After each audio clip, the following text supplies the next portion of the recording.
Essa noite, além de ser uma noite de celebração ao Senhor, é uma noite de profunda alegria para nós, que nós recebemos e apresentamos diante da igreja alguns novos membros dessa família da fé. Alguns porque hoje nós não vamos conseguir apresentar todos, nós vamos ter um outro final de semana para apresentar mais irmãos que estão se juntando a nós nessa família da fé. E, irmãos, isso é um presente de Deus, nós podemos estar reunidos aqui. Eu queria convidar alguns irmãos que venham aqui à frente, nós vamos apresentá-los à igreja, né?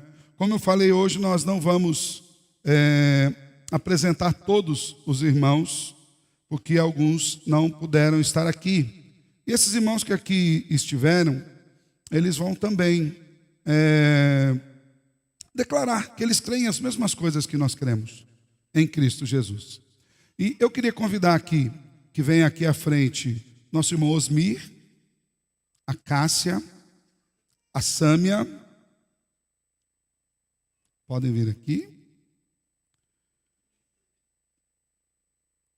o Mateus, a Luane, o Márcio Henrique, a Mônica. Márcio, você já percebeu que a gente precisa chamar com nome e sobrenome já, né? Márcio e Giovana, que nós temos bastante. E também a Terezinha.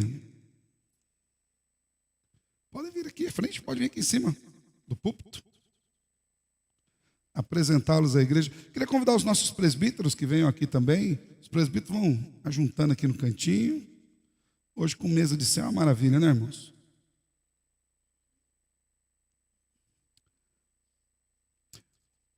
Ainda estão faltando aqui, nessa semana, o Eliandro, a Keila e a Aninha. Eu sei que a Keila e a Aninha aqui estão, mas o Eliandro não passou bem. Então, nada melhor do que a gente apresentar a família inteira, né? Apresentar metade, depois ficar ruim. Vamos apresentar todo mundo junto, tá? Ô, Dani, muito obrigado. Pode pôr ali atrás da guitarra mesmo. Isso. E também o Felipe Ascencio e a Gesli e a Lívia. Felipe é o pai da bebê. Lembra que eu postei agora à tarde? A bebê foi picada por uma aranha. Eles também são missionários lá da Jocum, né? Depois eu acho que talvez o Márcio e a Mônica possam dar mais informações para a gente. Ficamos preocupados. A hora que ele mostrou o pezinho dela machucadinho, eles foram para a UPA, né? Foram para a UPA, então a gente continua orando aí pelo Felipe, pela Gesli e pela Lívia. Mas, irmãos, esses queridos amados aqui já estão participando conosco há um tempo. Você está precisando de candidato de diácono, irmãos? Ó, fica de olho aí, ó. Benção aí, ó. Benção do Senhor. A Cássia também nos deu um susto hoje pela manhã, né? Prendeu o dedo no carro, depois deu fratura exposta, né? Como é que está a dor? Está doendo. Irmãos, são famílias amadas que nós recebemos ao berço da fé. Para nós é uma grande alegria tê-los aqui conosco. Para nós é uma grande alegria não apenas compartilhar o Evangelho, mas compartilhar do ministério com vocês. Já falamos para alguns irmãos, Márcio e Mônica, juntamente com Felipe e Gesli, são missionários já de tempo integral há alguns aninhos aí, não? Márcio há 10, 13 anos e a Mônica fez 10 anos agora, já são missionários de tempo integral e para nós é uma grande alegria poder estar com vocês nessa caminhada, famílias inteiras vindo. Louvado seja Deus. Estamos orando por todas as casas para que o Senhor derrame graça sobre nós. De maneira que eu vou... E aí, beleza? Vê que eu vou com a avó, né? Não dá para vir no colo da avó. Pega ele aqui, santo varão, não vai pegar no colo da tua mãe, tadinho. Tua mãe com o dedo machucado. Meus irmãos, para nós é uma grande alegria recebê-los e compartilhar da fé com vocês. Eu sei que vocês já estão ali na classe de catecúmenos, conhecendo um pouco mais da nossa doutrina. Alguns vieram de igreja presbiteriana, outros não. E nós, nesse momento, nós vamos perguntar algumas coisas para vocês que são muito fundamentais da fé cristã, que é aquilo que essa igreja crê, que é aquilo que nós queremos compartilhar com vocês do Evangelho de Cristo Jesus, que é a alegria que nós temos de estarmos aqui juntos, bendizendo ao nome do Senhor. São perguntas práticas e simples, que eu tenho certeza que todos vocês já as conhecem e também têm condições de declará-la tranquilamente diante da igreja do nosso Senhor Jesus, igreja a qual agora vocês se tornam membros, fazem parte dessa família. Que família linda hoje, olha, lá em cima, aqui, louvado seja Deus por essa família especial. E o meu desejo é que vocês se sintam assim, família. Que a dor seja a nossa dor, que a alegria seja a nossa alegria, que a dificuldade seja a nossa dificuldade, que o compartilhar seja o nosso compartilhar. Amados irmãos, vocês creem em um só Deus que subsiste em três pessoas: o Pai, Criador de todas as coisas visíveis e invisíveis, o Filho, que foi concebido por obra do Espírito Santo e nasceu da Virgem Maria, o qual morreu pelos nossos pecados e ressuscitou para a nossa justificação, e o Espírito Santo, santificador das nossas almas e doador da vida. Creem? Vocês confessam que as Escrituras do Santo Evangelho, tanto o Antigo Testamento quanto o Novo Testamento, são a única regra de fé e prática e revelação de Deus na sua palavra, e que todas as doutrinas diferentes das Escrituras são falsas e perigosas, e todas as cerimônias contrárias à palavra de Deus, juntamente com seus usos e costumes acrescentados à simples lei do Evangelho, são perniciosas e diferentes da verdade de Cristo, sim? Vocês confessam que foram concebidos em pecado, que por natureza são incapazes de cumprir perfeitamente a lei de Deus, inclinados antes a amar o que essa lei condena, tendo pecado muitas vezes por pensamentos, palavras e obras, sim? Vocês confessam firmemente que o sangue de Cristo Jesus nos purifica de todo pecado e que não há outro meio de alcançar o perdão e o poder santificador senão a graça do nosso Senhor Jesus Cristo e a obra do Espírito Santo que Jesus dá a todo aquele que lhe pede, sim? Vocês estão agora, sinceramente, arrependidos de todo o pecado que cometeram e estão firmes no propósito de fazer uso diligente da palavra do Senhor, comungando com esta igreja no poder do Evangelho de Cristo Jesus, sim? E vocês prometem mais, que como membros dessa igreja, Igreja Presbiteriana do Jardim Alvorada, vocês se sujeitarão sempre à sua disciplina e às suas autoridades nela constituídas para o seu ensino e governo, enquanto a igreja e os seus líderes estiverem fiéis às Escrituras, sim? Dessa forma, irmãos, antes de recebê-los em oração, quero convidar a igreja do Senhor. Não vou pedir para que vocês se levantem mais uma vez, mas eu queria fazer uma pergunta a vocês e pedir que vocês estendam a mão para cá, no sentido de receber esses irmãos à Santa Comunhão do Senhor aqui nessa igreja. Meus amados irmãos da Igreja Presbiteriana do Jardim Alvorada, família de Cristo, vocês recebem por membros e irmãos na fé esses queridos e amados irmãos que aqui estão e prometem ser vocês mesmos modelo e testemunha de fé para que eles cresçam em Cristo Jesus em tudo, sim? Louvado seja Deus. Nós vamos ter uma palavra de oração. Quero convidar o presbítero Lucas, que dirige a Deus uma oração. Depois nós vamos entregar o certificado para eles, tirar aquela foto linda.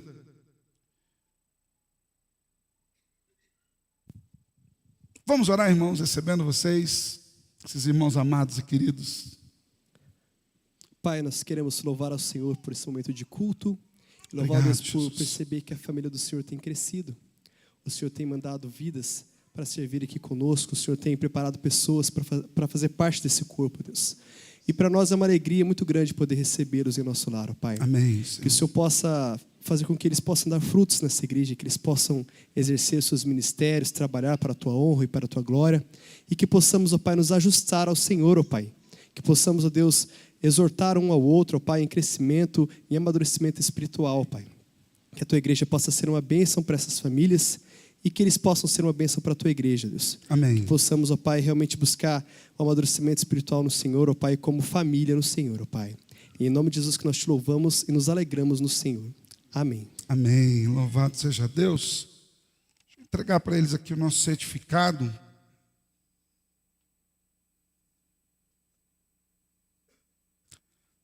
Osmir, seja muito bem-vindo, meu irmão. Que Deus use com graça aqui. Cássia, seja muito bem-vinda. Que Deus a abençoe e use com graça aqui. Todo cuidado até com outra mão, né? Quando a gente está machucado. Princesa Sâmia, seja muito bem-vinda. Que Deus a use com graça no nosso meio.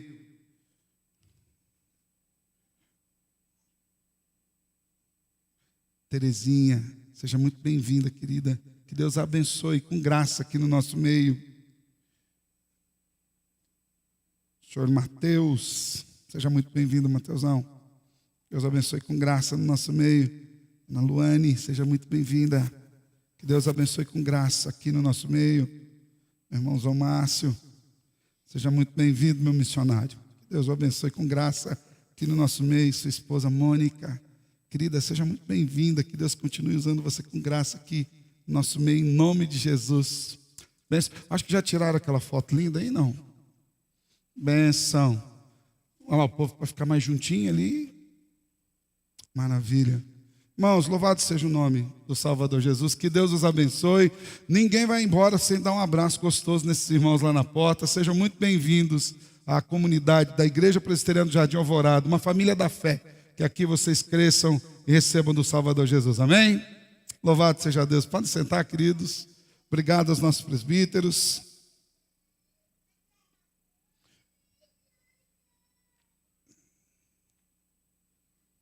Que bênção, irmãos. Louvado seja Deus. Nós marcaremos uma nova data para receber ainda aqueles irmãos que não puderam estar hoje. E você está aqui participando conosco, você que nos visita, se você quiser compartilhar do Evangelho conosco aqui, fazer parte dessa família da fé, dessa comunidade de cristãos. Ah, pastor, mas eu sou muito pecador. Bem-vindo ao time. Bem-vindo ao time. Aqui é uma comunidade de grandes pecadores. E porque foram grandes pecadores, foram salvos por uma grande graça e maravilhosa graça. E é no nome do Salvador que nós nos reunimos aqui. Então você é convidado a estar conosco. Não só hoje, mas todos os dias, tá bom? Quero convidar você a abrir a sua Bíblia na carta aos Hebreus. Hoje nós estamos iniciando uma nova série de sermões. E estudando a carta aos Hebreus, eu particularmente tenho uma relação especial com a carta aos Hebreus.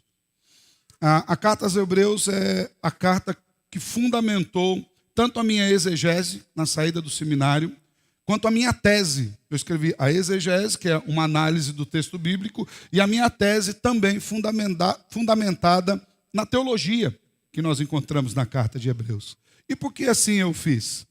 Porque eu me converti aos 12 anos, aos 15 anos me afastei, e depois eu estava num momento bastante crítico da minha vida, aos 18 anos, quando, numa noite, morando na casa de um amigo, eu tinha um Novo Testamento daqueles cinza, sabe aqueles salmos dos Gideões? Eu acho que nem é mais assim. Cadê o Adilson? É cinza?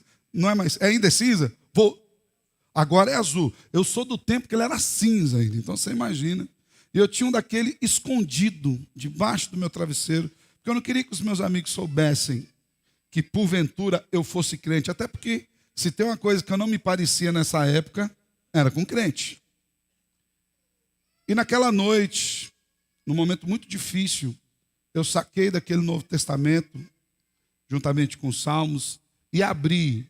Eu não recomendo que você faça isso, eu estou simplesmente compartilhando a minha experiência particular. E eu abri em Hebreus, no seu capítulo 12, que dizia assim: filho meu, não menospreze a disciplina que vem do Senhor. Se o Senhor está disciplinando é para aproveitamento. A disciplina não parece boa. E eu realmente não estava passando por um bom momento. Ele falou: contudo, Deus corrige a quem Ele ama.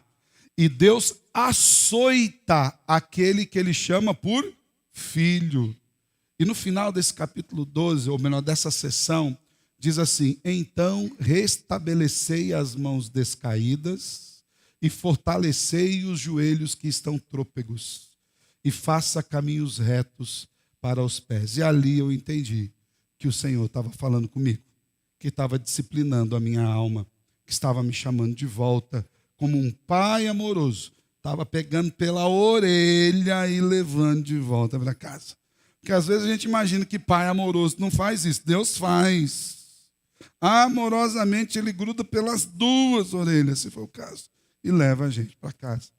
E eu louvo ao Senhor por isso. Então, fazia muito tempo que eu gostaria de fazer uma exposição na carta aos Hebreus. E pasmem, com toda essa relação que eu tenho com o livro de Hebreus, depois de 25 anos no ministério, é a primeira vez que eu vou expor a carta aos Hebreus, do primeiro versículo até o último. Então eu gostaria de compartilhar esse texto das Escrituras com os irmãos, porque ele é riquíssimo e profundamente abençoador. A princípio, eu iria expor o capítulo 1 inteiro, mas estudando o capítulo 1 inteiro, eu falei assim, vai dar umas 3 horas de exposição. Eu acredito que os irmãos não vão ter essa disponibilidade de me ouvir por 3 horas ininterruptas, né? Eu sei que talvez você ficaria, mas eu pensei que pode ser que você acharia que é um bom tempo, grande tempo. Daí eu pensei, vou dividir. Aí eu fui do versículo 1 ao versículo 4. E estudando o versículo 1 ao versículo 4, eu compartilhei com a minha esposa. Falei para ela, sabe quantos pontos tem o sermão de hoje? Ela já olhou para mim, tipo assim, quando você pergunta é porque tem ponto para chuchu. Eu falei, então adivinha. Ela falou 6. Eu falei, chuta mais forte. Ela falou, quantos pontos, pelo amor de Deus? Eu falei, 9 pontos. De maneira que nós também não vamos terminar toda a exposição do sermão hoje, até porque nós vamos fazer lectio contínua. Capítulo por capítulo, versículo por versículo. E eu quero convidar você a entrar nessa caminhada aprendendo com o livro de Hebreus comigo. São daqui até os próximos domingos nós estudando o texto das Escrituras. Antes, porém, de eu ler o texto de Hebreus, eu quero convidar você a assistir comigo uma breve introdução ao livro de Hebreus. A introdução demora 8 minutos. E eu gostaria que você prestasse muita atenção. Até vou pedir para que os diáconos, se possível, possam apagar a luz para que a gente possa acompanhar. Esse vídeo eu já postei para você nos grupos da igreja, para que você também possa acompanhar. Vamos acompanhar a introdução à carta aos Hebreus?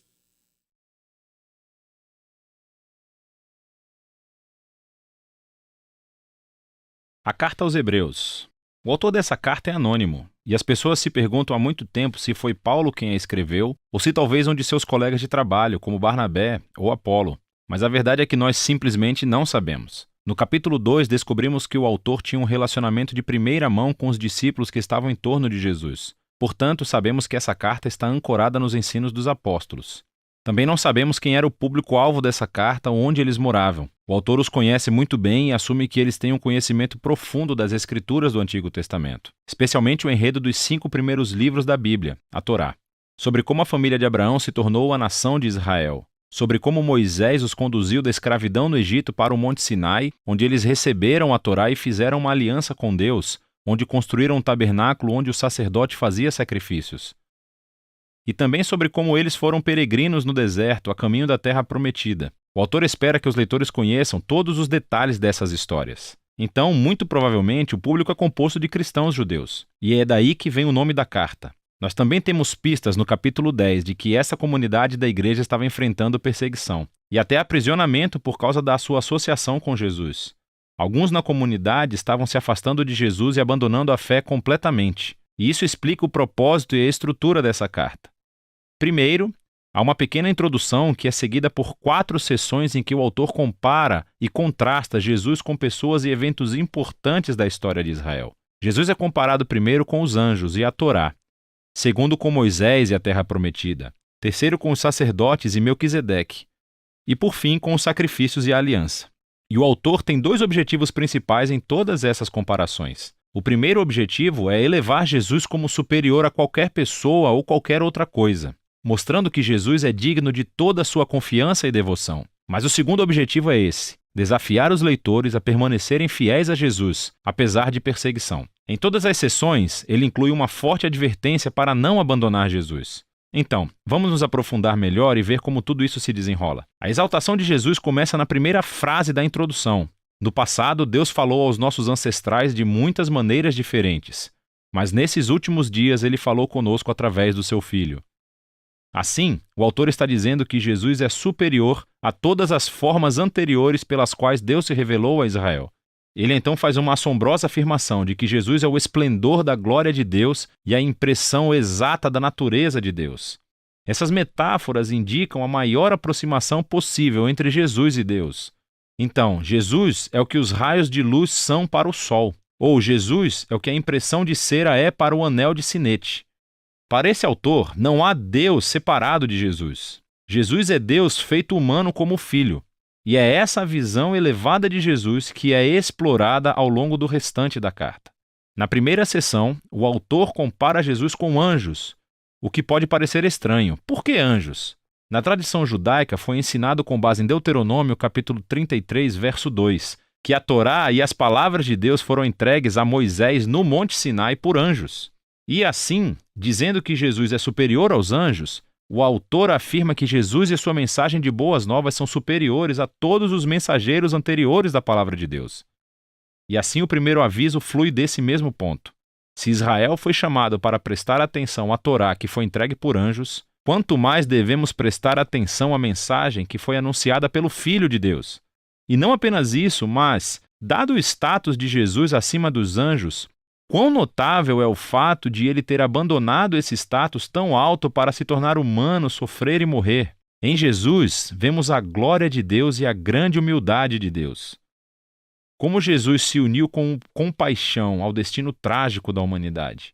Nos capítulos 3 e 4, o autor prossegue argumentando que Jesus é superior a Moisés, que liderou o povo de Israel através do deserto e construiu o tabernáculo. Jesus também é o líder do povo de Deus. Mas nele não vemos o construtor de apenas de uma tenda, mas sim de toda a criação. Então, o autor reconta a história de como os israelitas se rebelaram contra Moisés no deserto, e eles perderam a chance de entrar no descanso que Deus lhes ofereceu na terra prometida. E assim vem o segundo aviso. Se Jesus é maior do que Moisés, quão maior são os riscos que corremos se nos rebelarmos contra ele. Também estamos em um ambiente de natureza selvagem, onde temos que confiar em Deus, pois o futuro está na nova criação de Deus. Portanto, vamos nos certificar que não nos rebelamos como Israel no deserto e perdermos a oferta graciosa de Deus para entrar em sua nova criação. Nos capítulos 5 a 7, o autor compara Jesus com os sacerdotes de Israel que vêm da linhagem de Arão. Seu papel era de representar Israel diante de Deus e oferecer sacrifícios que reconciliavam ou cobriam os pecados do povo. Mas ele ressalta que os sacerdotes eram eles mesmos pessoas com falhas morais. E assim, eles constantemente tinham que oferecer sacrifícios pelos próprios pecados, assim como por todos os outros. Era necessário algo mais, algo diferente. E então ele argumenta que Jesus era esse algo diferente. Ele é o supremo sacerdote, mas Jesus não veio da linhagem de Arão. Ao invés disso, Jesus era um sacerdote na ordem de Melquisedeque, aquele misterioso sacerdote rei da antiga Jerusalém. E ele aparece nas histórias de Abraão. Também encontramos no Salmo 110 que o rei messiânico da linhagem de Davi será um sacerdote na ordem de Melquisedeque. Então esse é o ponto principal do autor. Jesus é o maior sacerdote-rei. Ele é moralmente impecável, está eternamente disponível para o seu povo. E assim ele é superior a qualquer outro mediador entre Deus e os humanos. Assim vem seu aviso nessa sessão. Rejeitar a Jesus é rejeitar a melhor e única chance de sermos totalmente reconciliados com Deus. Então não faça isso.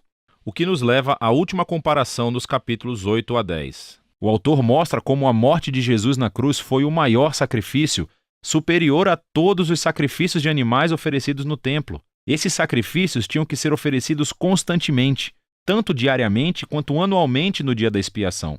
Jesus ofereceu a sua vida de uma vez por todas, e foi suficiente para cobrir os pecados do mundo inteiro. E assim, o autor adverte os leitores da carta sobre se afastarem de Jesus. É como dar as costas a uma oferta grandiosa do perdão de Deus. Por que você faria isso?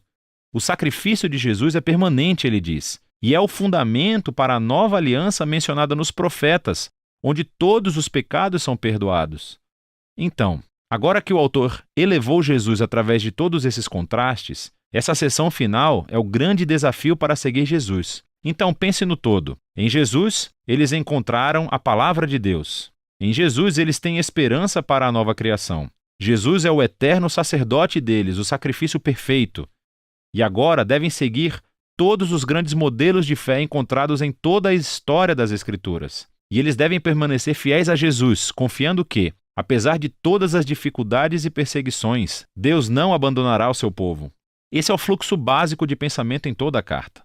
O que o autor chama aqui mesmo, no final, de uma breve palavra de exortação.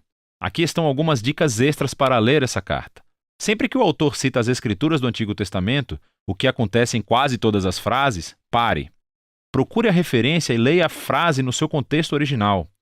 E, às vezes, você ficará perplexo, mas com mais frequência verá todos os tipos de conexões extras que você nunca teria observado de outra forma. O esforço vale totalmente a pena. Você também deve saber que essas passagens de advertência farão você se sentir desconfortável, e esse é o objetivo. Elas não estão lá para causar medo. Elas estão lá para te mostrar que rejeitar Jesus é tolice, porque ele é incrível. Todas essas advertências servem o propósito maior da carta, mostrar que Jesus é a revelação final do amor e da misericórdia de Deus. E é disso que se trata a carta aos Hebreus. Irmãos, que maravilhoso esse resumo. Como eu disse, eu mandei para você, espero que você possa assistir de novo. E é baseado nesse resumo que eu quero convidar você para que nós leiamos os primeiros versículos, os 4 primeiros versículos da carta aos Hebreus, no seu capítulo 1, dos versos 1 até o 4, do qual provavelmente hoje nós vamos expor apenas os 2 primeiros versículos. Fala sobre a revelação de Deus. E o tema da nossa mensagem hoje é a supremacia da pessoa de Cristo Jesus. Diz assim o texto das Escrituras, Hebreus 1, de 1 a 4. Antigamente, Deus falou muitas vezes e de muitas maneiras aos pais pelos profetas. Mas nesses últimos dias nos falou pelo Filho, a quem constituiu o herdeiro de todas as coisas e pelo qual também fez o universo. O Filho, que é o esplendor da glória de Deus e a expressão exata do seu ser, sustentando todas as coisas pela sua palavra poderosa. Depois de ter feito a purificação dos pecados, assentou-se à direita da majestade nas alturas, tendo se tornado tão superior aos anjos, quanto herdou mais excelente nome do que eles. Até aqui. Vamos orar, pedir que Deus nos guie no aprendizado das Escrituras? Senhor, muito obrigado, porque o Senhor nos dá a oportunidade de estarmos reunidos aqui hoje para estudarmos a Tua palavra e começarmos, Deus, a aprender mais com essa carta tão maravilhosa que é a carta aos Hebreus. Queremos lhe pedir que não apenas hoje, mas durante todo o decurso desse estudo, Senhor, dessa exposição, que o Senhor fale conosco e vá nos revelando a maravilhosa graça suprema que há em Cristo Jesus. Que nós sejamos edificados e fortalecidos para a glória do Salvador. Nele nós oramos. Amém e amém. Glória a Deus. Amém. Meus irmãos, como vocês podem perceber, até mesmo pela introdução e pelo vídeo que nós vemos ali, Jesus não é um personagem histórico normal. Embora as igrejas cristãs só sejam reconhecidas como tal por conta da pessoa de Jesus, infelizmente nós podemos perceber que muitas das igrejas já não atentam com tanto cuidado sobre quem Jesus de fato é. Parece que nós nos familiarizamos com o termo, nós nos familiarizamos com o nome, e esse familiarizar da pessoa de Jesus acaba esvaziando o conceito de quem de fato ele é. É triste dizer que para muitos crentes a própria palavra de Jesus já não tem mais um caráter normativo, um caráter de revelação. Muitos já têm tratado a Bíblia como um mero livro de sabedoria, na medida em que veem em Jesus apenas um personagem especial. Já não é mais raro você ouvir, até mesmo dentro de igrejas cristãs, que Jesus é um bom modelo, Jesus é um homem elevado, Jesus foi o maior de todos os homens que pisou a terra. É claro que isso é verdade, mas é apenas uma parte ínfima da verdade acerca da pessoa de Jesus. É preciso que nós reconheçamos que Jesus é muito além de um personagem especial. É preciso que nós reconheçamos nele a palavra do próprio Deus, o próprio Deus encarnado. E quando as pessoas não reconhecem Jesus como de fato ele é, isso é um grande problema. Porque quando as pessoas não reconhecem a magnificência e a pessoa de Jesus como sendo Deus, o próprio Deus encarnado, eles acabam desenvolvendo uma fé deficitária na pessoa de Cristo. E aí, se tivermos alguém com fé deficitária, por conseguinte, teremos também uma prática cristã deficitária. Uma perspectiva de satisfação nesse mundo igualmente deficitária. O fruto, a perspectiva de futuro também deficitária. Uma segurança e uma esperança igualmente deficitários. E é por isso que o autor da carta aos Hebreus escreve exatamente o texto da forma como ele escreveu. Nós já tivemos uma visão panorâmica bastante ampla com o nosso vídeo, mas é importante ressaltar algumas coisas que são fundamentais para que nós entendamos o contexto geral dessa carta. Essa carta aos Hebreus, ela foi dirigida provavelmente a um grupo de judeus que havia se convertido ao cristianismo e que por conta das perseguições que eles estavam tendo naquele momento, às vezes perseguição de dentro de casa. Era gente que ia na sinagoga, frequentava a fé judaica, a religião judaica, praticava o judaísmo e que, ao converter-se ao cristianismo, os próprios familiares agora o rejeitavam. Então, por conta de perseguições e por conta dessa compreensão deficitária na fé, não estavam crescendo espiritualmente. Isso o autor nos revela lá no capítulo 5, versículos 11 a 14. Lá na frente nós vamos ver mais sobre isso. Mas ele chega a dizer que aqueles irmãos já deveriam ser mestres, mas ainda estavam necessitando aprender o que era básico, o que era elementar acerca do próprio Deus. Eles deveriam estar recebendo um alimento sólido, mas eles estavam tendo que ser alimentados com leite. Ou seja, eram crentes, mas ainda estavam imaturos. E por que essa carta é importante para nós, reconhecendo esse contexto? Porque nós percebemos hoje a igreja cristã evangélica no Brasil com uma vasta extensão, mas com uma pequena profundidade. Nós temos um grande número de pessoas que dizem-se convertidos, que creem em Jesus, mas que de fato têm uma fé deficitária. São crentes que você não consegue colocar eles no fogo de jeito nenhum, eles derretem antes. Lembro-me que logo que a Giovana nasceu, eu ganhei um livro de uma irmã, eu não sei se era um recado através do livro. O livro é de um psicólogo muito famoso chamado Isamitiba, né? Ou melhor, era famoso no meu tempo. Hoje já nem sei mais se ele tem toda essa fama. E o nome do livro é Quem Ama Educa. Eu recebi o livro com carinho, né? E falei, bom, já entendi, o recado está dado, né? Quem ama, educa. E eu lendo aquele livro, em todos os capítulos, teve um capítulo em especial que me chamou a atenção. E o nome do capítulo era Parafusos de Geleia. Esse era o nome do capítulo. E assim que eu bati o olho, e o pior é que eu estava cansado quando eu cheguei naquele capítulo, mas sabe quando você bate o olho e fala, agora tem que ler. E eu fui ler o capítulo Parafusos de Geleia. E ali ele falava de pais que não dão para os seus filhos a estrutura necessária para o crescimento, não falam não apresentam limites para os filhos, e esses filhos crescem sem suportar as dificuldades da vida. Quando ele vai trabalhar, o patrão dá uma bronca nele, ele, vou sair do emprego, não gostei, meu patrão é ruim demais, muito duro. Ele vai para a escola, a professora cobra um negócio a mais na prova, ele chega em casa, mãe, nossa, a professora está errada, a escola está ruim. Por quê? Ele não suporta o aperto, ele não foi cunhado, ele não foi talhado para enfrentar as dificuldades. Essa ideia pode derivar do pensamento do autor de Hebreus, que eram cristãos que não foram cunhados até aquele momento, ou não haviam tido um entendimento tão claro de Jesus, a ponto deles perseverarem na fé. O autor mostra que os seus primeiros leitores, embora tivessem um conhecimento da fé judaica e da lei cerimonial, faltava-lhes o conhecimento de quem era Deus revelado na pessoa de Cristo Jesus. E eles estavam negligenciando as instruções do Senhor. É por isso que o autor começa logo de início falando, olha, antigamente Deus falou muitas vezes e de muitas maneiras aos pais pelos profetas, Mas agora, nesses últimos dias, ele nos falou pelo Filho.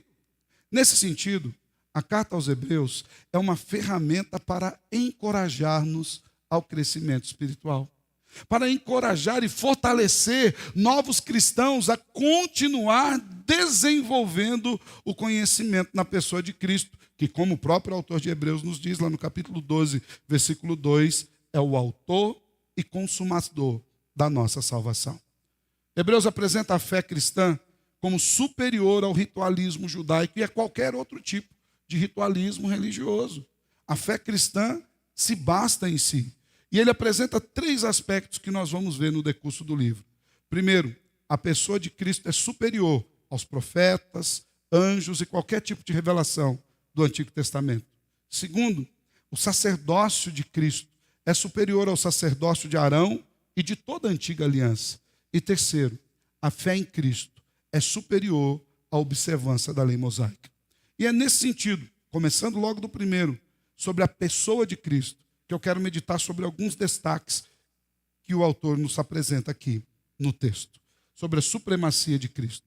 E a primeira revelação que ele nos faz acerca da supremacia da pessoa de Cristo, se você tiver com a sua Bíblia aberta, pode ficar aí em Hebreus capítulo 1, está logo ali nas primeiras palavras. Ele nos mostra que Cristo é a revelação perfeita da palavra de Deus. Olha o que ele nos diz no versículos 1 e no início do versículo 2. Antigamente Deus falou muitas vezes e de muitas maneiras aos pais pelos profetas. Mas nesses últimos dias ele nos falou pelo Filho.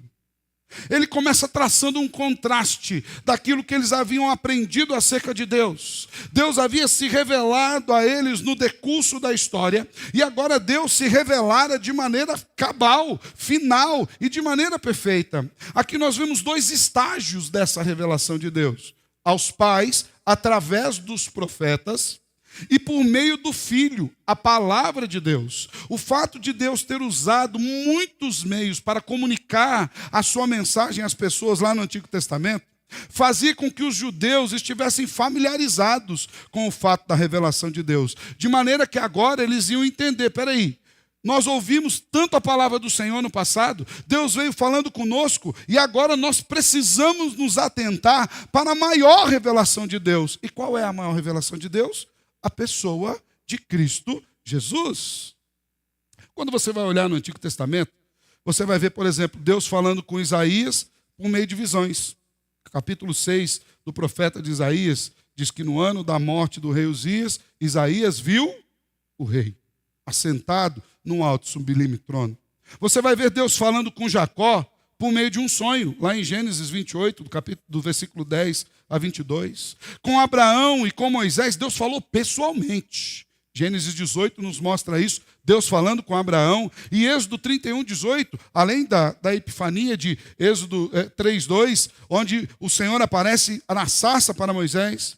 E por fim, Deus usou os profetas com a sua boca para comunicar a sua vontade ao povo. Esse caráter fragmentado da revelação pelos profetas, ou seja, Deus falando muitas vezes e de muitas formas, aponta para que o povo ainda não tinha ouvido a palavra de Deus de verdade. Não que Deus não houvera falado, mas cada vez Deus precisava mandar alguém alertar o povo, porque havia muita desobediência.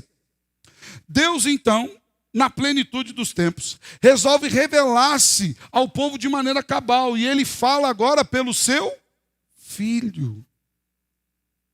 Os primeiros leitores de Hebreus não acharam de nada estranho o fato de Deus comunicar a sua vontade ao povo. Porém, agora Deus age de maneira assombrosamente maravilhosa. Deus se fez carne, habitou entre nós, veio ao mundo cheio de graça e de verdade na pessoa de Cristo Jesus. E agora ele se comunica através do próprio Filho. O autor de Hebreus está dizendo para aqueles irmãos que haviam recebido o Evangelho: percebam, Deus vem falando com vocês há tempos, e vocês não deram ouvidos. Agora Deus fala de maneira final, Deus se revela na pessoa do seu Filho. Essa manifestação maravilhosa é o cumprimento, o ápice da revelação de Deus através dos séculos. Enquanto os profetas comunicavam a verdade de Deus, o Filho em si apresenta-se como o próprio Deus. Enquanto os profetas falavam de algo que lhes foi informado, o Filho revelava no seu caráter, de maneira que em Jesus nós temos tudo que nós necessitamos para a salvação, para a remissão de pecados e para termos uma perfeita comunhão com Deus. Ele é o próprio Deus revelado a nós. Irmãos, em Cristo nós temos a revelação máxima e plena da pessoa de Deus. Cantamos aqui, Colossenses capítulo 1, versículo 15. Ele é a imagem do Deus invisível. Cristo é a personificação do próprio Deus. Ele é tanto o cumprimento da palavra revelada, como a própria revelação da palavra de Deus em pessoa. De maneira que é impossível que tenhamos uma visão e compreensão claras acerca da divindade, da salvação, do crescimento espiritual, sem olharmos para Cristo. Então, Hebreus vem nos revelando que nós não podemos considerar a pessoa de Jesus como um personagem qualquer, ou um personagem mais elevado, ou apenas um sábio que viveu no primeiro século da era cristã. Jesus é o próprio Deus, é a revelação máxima de quem Deus é. Havendo Deus falado muitas vezes e de muitas formas pelos profetas, agora Deus fala por Jesus. E nós precisamos atentar para essas palavras de Jesus. E essa é a primeira verdade que o autor de Hebreus nos mostra logo de início e que ele quer que impacte o coração daqueles que estavam lendo a carta. Mas ele vai além. Ele vem revelando outras verdades fantásticas acerca de Jesus. E a segunda verdade é que Cristo, esse Jesus, esse que veio ao mundo, é o herdeiro direto de todas as coisas. Versículo 2, ali no meio está escrito assim: a quem constituiu herdeiro de todas as coisas. Quando nós falamos de herança, nós temos a ideia de um pai deixando as suas posses para um filho. E de fato isso ocorre, mas ele ocorre dentro do direito. Não é qualquer um que se declara filho. Quando morre um famoso, a gente vê o que dá de briga correndo atrás da herança. Uma que aparece filho de última hora, de qualquer jeito. Outros que ficam arrogando para si, não, mas nós somos os filhos legítimos, os outros não são. Mas para que se prove a filiação, precisa ter ali a sua raiz, o seu DNA, os seus documentos todos determinados. Quando a Bíblia nos diz que Jesus é o herdeiro de Deus, de todas as coisas, mostra que ele é aquele que tem o direito por geração e essência em si de receber toda a glória e tudo aquilo que é devotado a Deus. A ideia de herança de Jesus aqui não é uma ideia de herança material. Então Deus foi lá para o céu e deixou a terra de presente para Jesus. Deu a escritura da terra de presente para Jesus. Ou dos astros, das estrelas. Não é isso. A herança de Jesus é diferente. Na verdade, a herança de Jesus é muito maior do que isso. Jesus é herdeiro direto da glória de Deus. Todo louvor que pertence a Deus é de Jesus. Toda glória que pertence a Deus é de Jesus. Toda adoração que pertence a Deus é de Jesus. Porque Ele é o herdeiro direto, geracional e essencial do próprio Deus. A Bíblia diz que Jesus é aquele para quem tudo aquilo que o Pai tem foi designado. Tudo pertence a Ele. A Bíblia nos mostra isso em alguns versículos e eu gostaria de compartilhar com você. Em Romanos 11, versículo 36, diz isso acerca de Jesus. Cantamos aqui também. Porque dele e por meio dele e para ele são todas as coisas. A ele seja a glória para sempre. Amém. Quem é esse ele? Jesus. E perceba que a declaração de Paulo aqui é tremenda. Todas as coisas pertencem dele. Todas as coisas foram criadas por intermédio. Ele é o mediador, por meio dele. Todas as coisas convergem, caminham para a pessoa dele. Então, ele, nesse aspecto de sendo o Criador, o mediador e o fim último de todas as coisas, é merecedor da glória de Deus para sempre. Mas aos Colossenses, Paulo ainda revela mais algumas verdades acerca dessa herança maravilhosa que Jesus tem. Colossenses 1, versos 16 e 17, também cantamos aqui à noite. E eu até quero incentivar você a revisar durante essa semana. A Lucinéia geralmente monta lá um link com as músicas que nós cantamos no culto. Eu quero incentivar você a revisar as canções, conferi-las com as escrituras, e você vai perceber a beleza que nós cantamos aqui nessa noite. Colossenses 1, 16 e 17 diz: pois nele foram criadas todas as coisas, nos céus e sobre a terra, as visíveis e as invisíveis. Sejam tronos, sejam soberanias, quer principados, quer potestades, tudo foi criado por meio dele e para ele. Ele é antes de todas as coisas, nele tudo subsiste. Não é um personagem comum. Você vê aqui que Paulo atribui, as escrituras atribuem a Cristo características de Deus, porque de fato isso ele o é. Aí de Efésios capítulo 1, versos 9 a 12, diz que ele nos revelou o ministério da sua vontade, segundo o seu propósito, que ele apresentou em Cristo. Ou seja, o Pai revelou o mistério da sua vontade, segundo o propósito que ele apresentou em Cristo. Qual era o propósito? De fazer convergir nele, na dispensação da plenitude dos tempos, todas as coisas, tanto as do céu quanto as da terra. Em Cristo fomos também feitos herança, predestinados segundo o propósito daquele que fez todas as coisas, conforme o conselho da sua vontade, a fim de sermos para o louvor da sua glória, nós, os que de antemão esperamos em Cristo. Nós entraremos nessa glória de Deus. Nós viveremos diante da majestade de Deus por causa da herança de Cristo, do herdeiro direto. Diz assim as Escrituras: nele nós também fomos feito herança. É por isso, irmãos, que nós lemos nas Escrituras, Romanos 8,17, que nós somos co-herdeiros em Cristo Jesus. Ele é o herdeiro direto. Ele é o digno de louvor. Nele nós somos enxertados. Nós recebemos o direito de morar na glória eterna. Tudo que nós recebemos, toda sorte de bênçãos espirituais, a salvação, a glória prometida e tudo que Deus nos tem dado, absolutamente tudo, de acordo com Efésios 1, capítulo 1, versículo 3, é tudo por meio de Cristo Jesus. Se você recebe uma bênção, essa bênção é derramada sobre você por meio de Cristo Jesus. Não é um personagem comum. Nós não podemos olhar para Jesus no mesmo nível que olhamos para Abraão, por exemplo.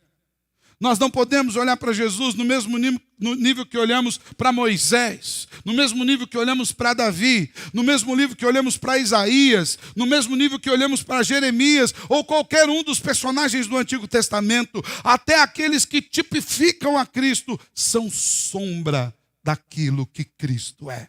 Todos eles, na verdade, apontam para esse Jesus, que é o herdeiro de Deus. Meus irmãos, se nós temos algum direito, e aqui considere direito não necessariamente aquilo que é conquistado pelo seu próprio esforço, mas se nós temos algum direito salvífico que Deus derramou sobre nós, se nós temos expectativa de irmos morar no céu, naquela morada que Jesus disse que iria nos preparar, se nós temos expectativa de nos encontrarmos com o Pai e vivemos com Ele eternamente, se nós temos expectativa de entrar na eternidade celestial, isso só se dá por meio de Cristo, o herdeiro direto, o herdeiro verdadeiro, que nos abençoa com a sua herdade. Ele nos mostra a enormidade da graça e o quanto nós precisamos dele como Salvador. Veja bem, o autor de Hebreus está tratando com aqueles irmãos de maneira a levá-los a entender que todo tipo de ritualismo que eles imaginavam aproximá-los de Deus era apenas palha diante de Cristo, porque a verdadeira herança que nós recebemos vem pelo Filho. E o Filho dá a quem Ele quer, de acordo com o propósito do Pai. Duas verdades nós já vimos reveladas aqui. Logo de início, Cristo é a revelação perfeita da palavra de Deus, e Cristo é o herdeiro direto de todas as coisas. Nós somos co-herdeiros nele. Mas o autor de Hebreus continua, revelando àqueles irmãos uma verdade fundamental, é que Cristo é o meio pelo qual o Pai fez a criação. Havia na mente do escritor da carta aos Hebreus a certeza de que muitos daqueles irmãos que estavam desistindo na fé, que estavam fraquejando na fé, estavam fazendo isso por uma fraca certeza. Você pode imaginar, mas se é certeza, como é que pode ser fraca? Mas é essa a expressão.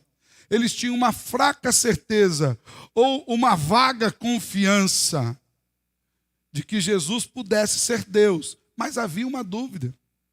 É como se eles falassem assim: nós estamos abandonando todo o nosso sistema ritualístico e agora a gente vai receber Deus pela fé em Cristo. E eles estão dizendo que esse Jesus é o mesmo Deus. Será que isso nos basta? Nós estamos sofrendo tantas perseguições, tantas lutas, abandonamos todas as coisas. Daí o autor vem afirmando as características divinas da pessoa de Cristo. E ele diz ali, logo depois ele afirmar que em Cristo, que Cristo foi constituído herdeiro, ele diz, pelo qual também Deus fez o universo. Essa verdade é maravilhosa, irmãos, acerca da pessoa de Jesus. Está longe de ser um homem comum ou um personagem especial apenas. Ele é o maior de todos os nascidos de mulher, não por conta apenas da sua geração, mas porque ele é o próprio Deus. Embora o Espírito tenha gerado milagrosamente no ventre de Maria, e isso ele fez no tempo e no espaço, as Escrituras nos revelam que Jesus é eterno como o Pai. E mais que isso, elas nos revelam a existência eterna dele, não apenas como companheiro do Pai na eternidade, mas como Criador com o Pai de todas as coisas. Quando nós falamos da eternidade de Deus, não é que ele é aquele que estava com Deus em todos os momentos e ficou ali. Se fosse isso, já era uma enormidade. Mas a Bíblia não nos fala de uma eternidade passiva. A Bíblia nos fala de uma eternidade ativa, estando com Deus em todos os atos. Perceba que o autor de Hebreus afirma categoricamente que o universo foi feito por meio de Cristo Jesus. Essa é a mesma verdade também relatada por João, o evangelista, em um contexto inclusive diferente. Porque aqui, aos Hebreus, o autor está escrevendo uma carta para judeus que haviam se convertido ao cristianismo e que precisavam fundamentar a sua fé e que estavam sendo chocados, por assim dizer, que agora abandonaram todo o seu religiosismo e temiam que Jesus não pudesse ser Deus. Mas João escreve num contexto de uma comunidade helenista. Tanto que você vai ler João, você vai perceber que os escritos dele são diferentes até dos escritos dos outros evangelhos. Mateus começa com genealogia. Marcos, Lucas mostram Jesus curando, Jesus na prática diária. Mas João começa dizendo o seguinte, lá no princípio ele era o verbo. João estava falando numa linguagem filosófica para alcançar corações filosóficos.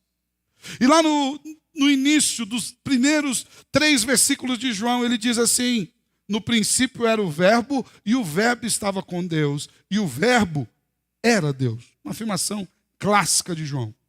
Levou o povo a pensar. O verbo aqui é logos, palavra. Por que ele falou isso? Porque todos os judeus da época, todos os helenistas da época criam que o universo foi criado por intermédio da palavra. Haja luz e houve luz. Então, no princípio, Jesus era essa palavra. E essa palavra, ela estava diretamente ligado com quem a emitiu. O verbo estava com Deus. Mais do que isso, essa palavra não estava apenas ligada ao verbo, àquele que a emitiu, mas ela se mistura, ela é o mesmo, ela tem o mesmo poder, ela é a mesma essência. E o verbo era Deus. E João continua.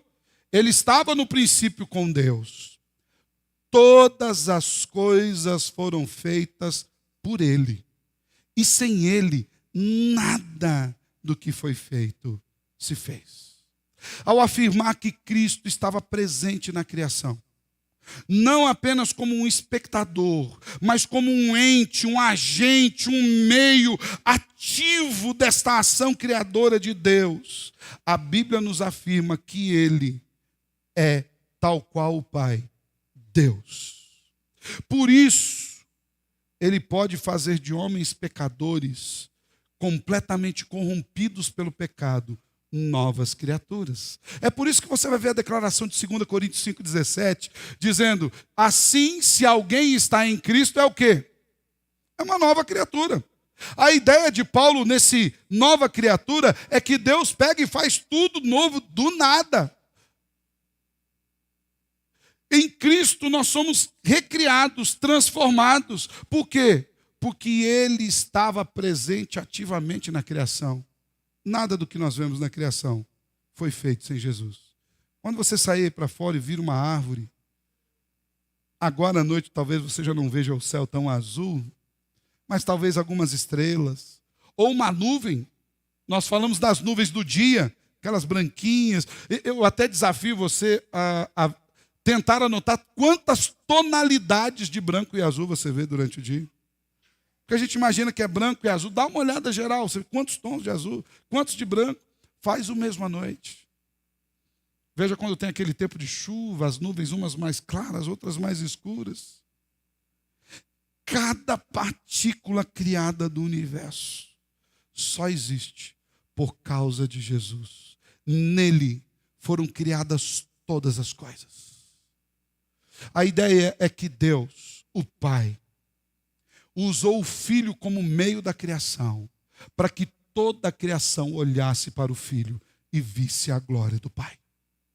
Sem ele, nada do que foi feito se fez. Ao afirmar que Cristo estava presente na criação, nós de fato o reconhecemos como Deus. O Jesus que se entregou na cruz do Calvário por nós é o mesmo de quem fomos criados à imagem e semelhança. Já falei para os irmãos várias vezes, mas quando você vai ver o relato bíblico lá em Gênesis, da criação do homem, quando você lê na sua Bíblia, então Deus resolveu criar o homem à sua imagem e semelhança. Então Deus diz, façamos o homem a nossa imagem, e Deus assim os fez.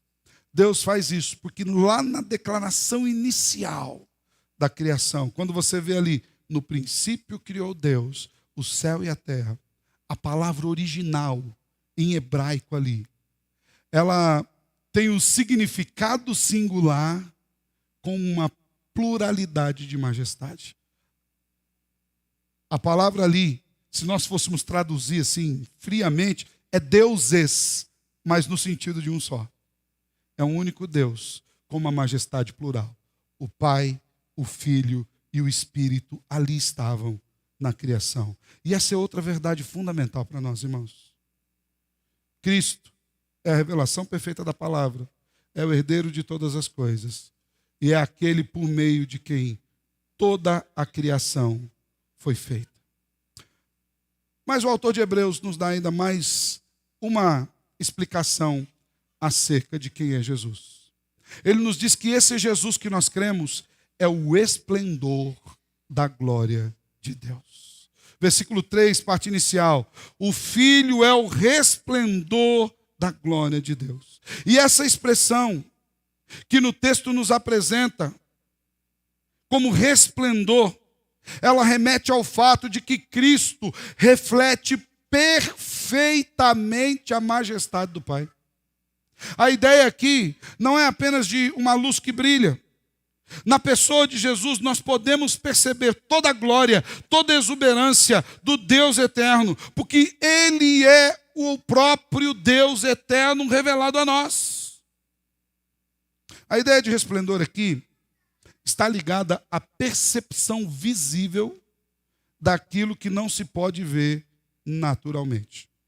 Alguns comentaristas, e nós vemos até, se você prestou atenção, o comentarista que fez aquele vídeo, que, diga-se de passagem, é um vídeo de excelente qualidade.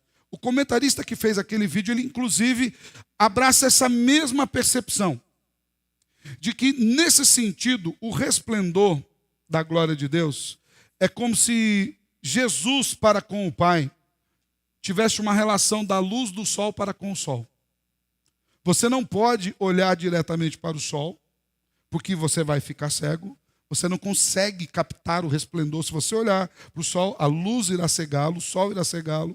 Mas pela luz que o sol emite, nós percebemos a sua presença, percebemos a sua claridade, experimentamos do seu calor. E por meio dessa luz, nós vemos e percebemos todas as coisas que Deus criou.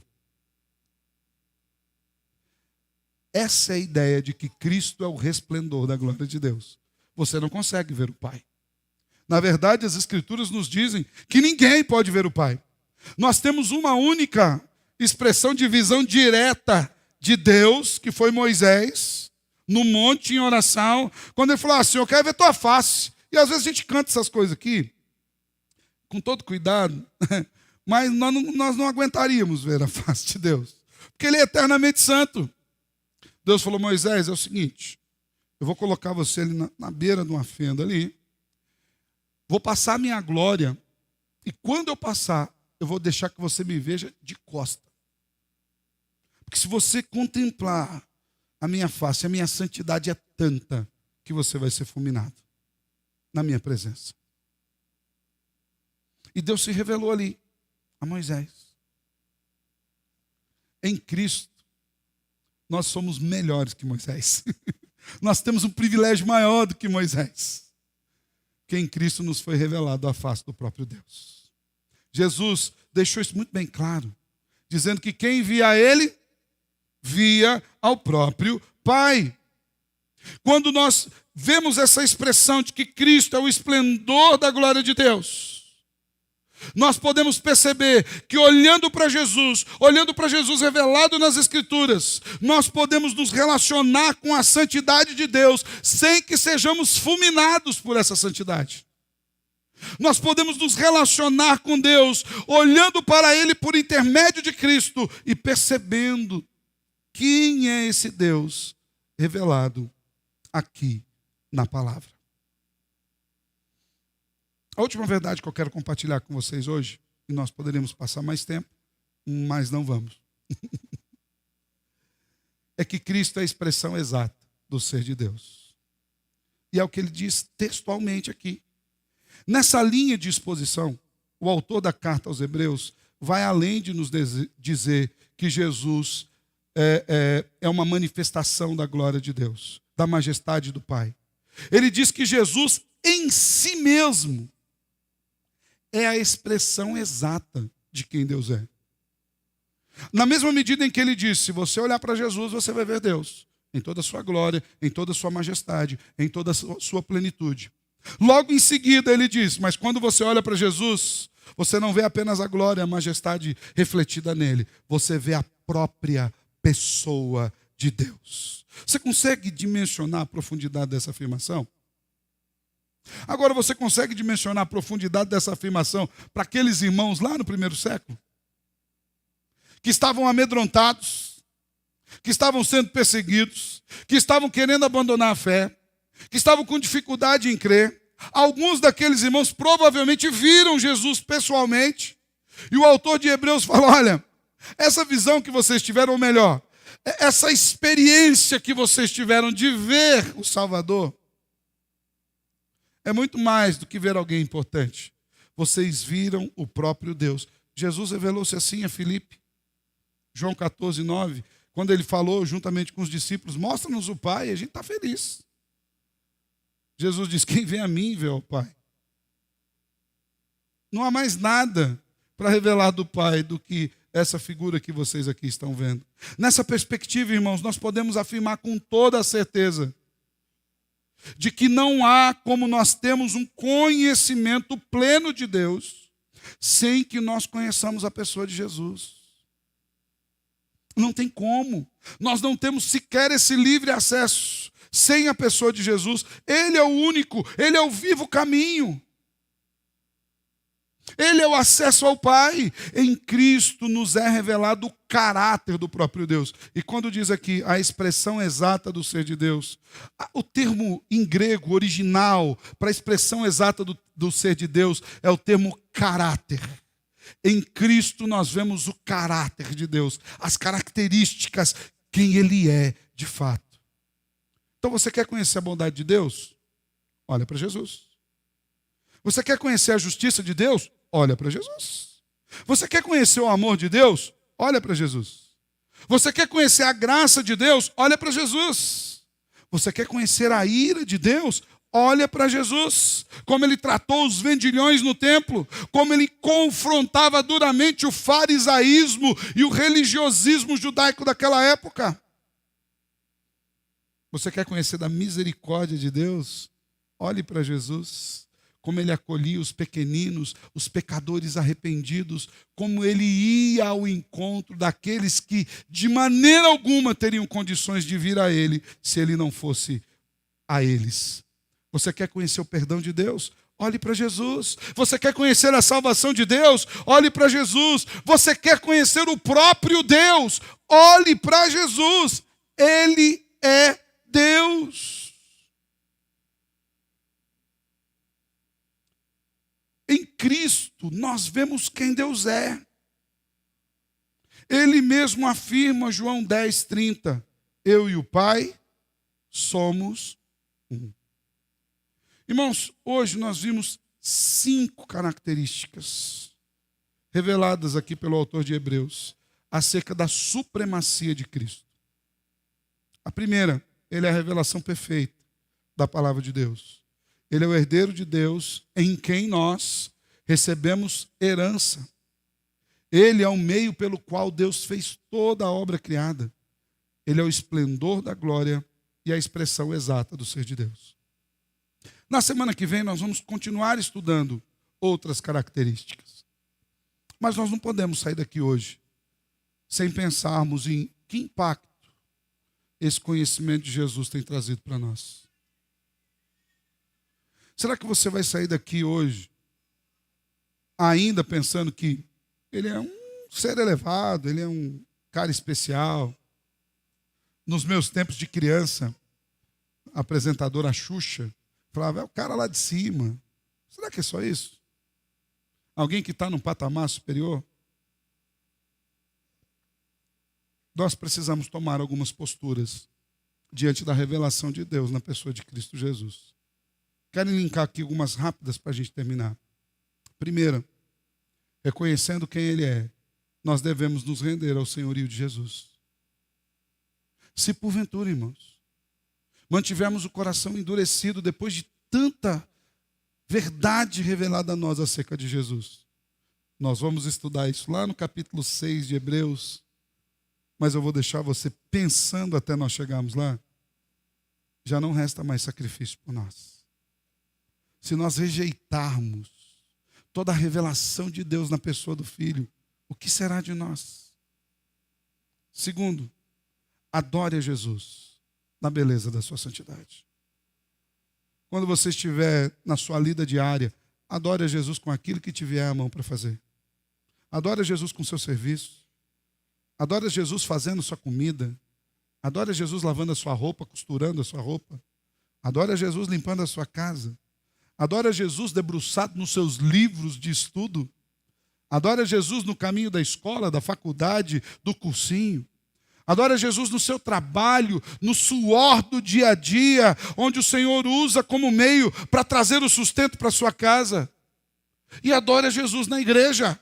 Adore a Jesus no culto. Levante as suas mãos a Jesus, cante ao Senhor, ore a Ele, ouça a sua palavra. Nós não podemos ficar impassíveis diante de uma revelação tão maravilhosa acerca da pessoa de Jesus. Nós não podemos fazer de conta que nós não conhecemos. Reconheça o seu senhorio, adore, ame e obedeça a Jesus, pela firmeza de quem Ele é. Jesus é digno de nós o amarmos e de nós o obedecermos. Ele é a palavra perfeita, revelada de Deus. Toda a sabedoria que há no mundo é uma sombra de quem Ele é. Assim como os pais e os profetas no passado eram uma sombra daquilo que foi revelado em Cristo. A própria criação é uma sombra do capricho e da magnificência do Criador. Ele é muito maior do que a sua obra criada. Ame-o, obedeçam. Dê a Ele louvor. Dê a Ele a glória pela bênção da salvação. E viva de maneira a glorificar a Jesus no seu dia a dia. Semana que vem nós vamos continuar essa exposição. Mas hoje eu queria te desafiar a olhar para Jesus de forma diferente.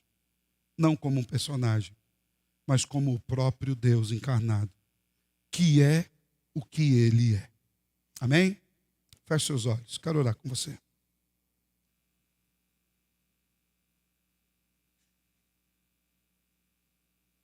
Obrigado, Senhor, pela Tua palavra.